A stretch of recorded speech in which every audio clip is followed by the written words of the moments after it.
Back. Well, Australia is a world leader in fertility treatments like IVF, but often parents leave it too late to conceive, even with the help of medical science. So now many women are opting to begin the process long before they've met the father of their child by freezing their eggs. Here's Pippa Bradshaw. So here is something that we can do, but why aren't women talking about it? Biological clock, two words which terrify some women. They were certainly playing on the mind of Nikki Goldstein as she approached the big 3-0. As women start to approach their late 20s, early 30s, they do start to freak out a bit. Nikki was single and dating, but knew that one day she wanted to have children, so she visited a fertility specialist and was shocked to learn that even if she froze some of her eggs, the chances of using them to become a mum were surprisingly low. At 29, mine was 38 to 40%. So that was that driving motivation to go, well, why am I waiting to do something?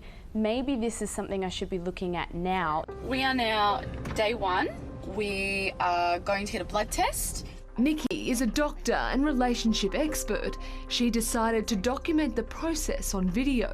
I wish I would have had something like this before I went through it. We do tend to speak about IVF a lot, but the women that I knew who had frozen their eggs were not willing to speak publicly about it, and it was very much done on the whisper.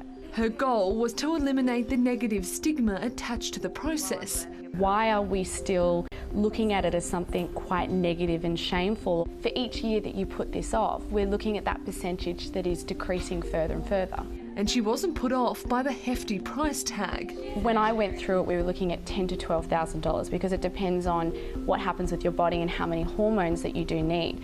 They've recently cut the cost down to about $7,000, so it is a little bit more attainable. Say hi. Nikki's documentary follows her entire stimulation and egg collection journey. Come to my mother's GP because I thought the first injection's quite big and I'd just rather someone else get it into my stomach. It shows the highs. I actually feel really excited that I've started the proper process today because I don't know what I'm going to do with these eggs. The lows. I went into morning clinic, had a blood test, spoke to the nurse, broke down crying during the blood test just because, you know, emotional and just a lot of pain. And everything in between. This is Anita. Isn't it charming? Emotionally, I went from feeling fine to feeling like a fire-breathing dragon to crying. And even though you were aware of it, you do feel like you're going crazy because you're wondering at what point it's the hormones and at what point it's really you. Nikki's not even sure she'll use her eggs in the future.